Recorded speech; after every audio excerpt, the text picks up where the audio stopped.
Ever since I was a young man, a sinner boy, if you will, I loved history, I loved mythology, and I loved learning all about it. While in school, you know how those teachers will have you do like projects based off stuff in history or something cool that was interesting to you or like whatever. That's what I did. I did stuff that was interesting to me. One of the first projects I ever did was on World War II, where one of the greatest and also most important moments in human history happened that affects mankind even today. This is what the movie Oppenheimer fully displays to us. It is not just a movie that tells us a dramatized version of history, but lets us peer into the mind behind the atomic bomb. Theatrically, of course. Theatrically, of course. Just like theory, Oppenheimer himself is neutral. His whole nature is neutral. Neither right nor wrong in a world taking a side is at an all-time high in almost every aspect of life, in war, in science. So, saying that, I will be diving into spoiler territory, touching on different parts of the movie. This 3-hour lovely movie of history with aspects of romance, betrayal, drama, and moral alignment before and after achievements have been made. I will be talking about it all in good time. If you still want to listen to the review, thank you so much for continuing. If you have clicked off or about to, thank you and see you again soon. Hopefully, I hope. Now, the movie Oppenheimer tackles history and a man's life in a dramatic way. Not in how the movie was written primarily, but how it was directed through its visuals. How in the beginning the visuals help the audience imagine how Oppenheimer's imagination is working, putting together these theories, these concepts he feels so passionate can be done, can't be proven to be real. In the movie, Albert Einstein, who has brought so much to the scientific community, is seen to be past his prime.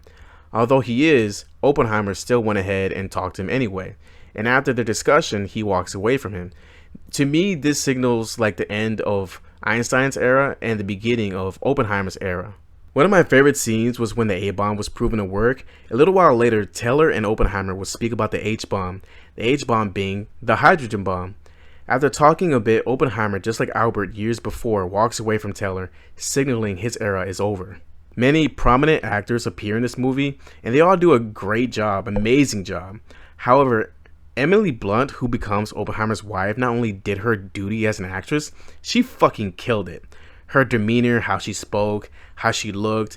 In the movie, Oppenheimer couldn't have had a better actress play her in my eyes. This movie can be split up into 3 parts. The first part is during his days learning about physics and theory from many experts in the field across Europe, to his time bringing his knowledge to America and teaching students everything he knows, no matter what side or any party or argument they come from. The second part focuses on his life stateside, his romances, his teaching. This is where his neutrality to every side starts rubbing people the wrong way. Many didn't like Oppenheimer due to this, and those he associated with, but this didn't stop a soon-to-be general to appoint him director of the A-bomb project. I will say this, the two have a very funny chemistry. The general played by Matt Damon made the audience laugh quite a few times with his lines.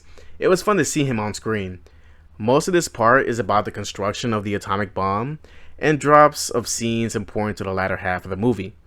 This section of the movie ends with the successful test of the atomic bomb and a party to celebrate it. The third part of the movie focuses on the fallout of the creation of the atomic bomb, what it brings to the world, what it means to the world, how this haunts Oppenheimer, and even more when he sees what it has done to Nagasaki and Hiroshima. It truly haunts him. Oppenheimer sees the true horror of his creation, of his achievement, and he tries to stop it at all costs, trying to stop or mitigate production of any more bombs, any more powerful weapons. He tried to stop it all. However, all his efforts, everything he would do, will be for naught. His warnings and words wouldn't be heard much at all. The H-bomb program will be approved regardless. But Oppenheimer, through all this, through all his efforts, would bring his enemies together to try and destroy him. Throughout this part shows 2 men, Oppenheimer played by Cillian Murphy and Tony Stark, I mean Robert Downey Jr. as Lewis Strauss. And these men are in front of individual councils deciding their fate. Oppenheimer for embarrassing him. Oppenheimer faced an uphill battle against people trying to undermine him, destroy his credibility and his name, set in motion by Strauss. And this is all I will tell you about the movie. This movie did surprise me, mostly about Oppenheimer's romantic life. A bit of nudity caught me off guard too, and multiple occasions of it throughout the movie. But overall, this movie is fantastic. It's overall just amazing. I love the movie. I love its presentation. I love the visuals. I love the story. I loved it all. This movie helped us not only understand more about history, but give us a motion picture into Oppenheimer's mind, his life, his struggles. A man whose love for physics sparked by stars led him to become Death, destroyer of worlds. And for this, I give this movie a 10 out of 10.